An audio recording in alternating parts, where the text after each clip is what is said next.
திருப்பூர் மாவட்டத்துல காதலி திருமணம் செஞ்சுக்க சொல்லி காதலன் கிட்ட கேட்டதால காதலன் காதலிய கொலை செஞ்சதா சொல்லப்படக்கூடிய சம்பவம் பெரும் பரபரப்பை ஏற்படுத்தியிருக்கு. உடல்ல தீக்காயங்களோட சிகிச்சை எடுத்துட்டு வந்த காதலி சிகிச்சை பலன் இல்லாம உயிரிழந்திருக்காங்க.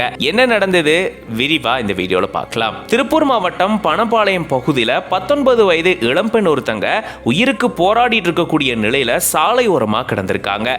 அவங்களுடைய தலையில பலத்த காயம் ஏற்பட்டிருந்திருக்கு. உடல்ல தீக்காயங்கள் ஏற்பட்டிருந்திருக்கு.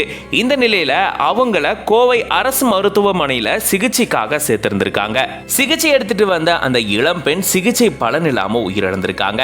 போலீசார் மேற்கொண்ட விசாரணையில பல திடுக்கிடும் தகவல்கள் வெளியாகி இருக்கிறதா சொல்லப்படுது.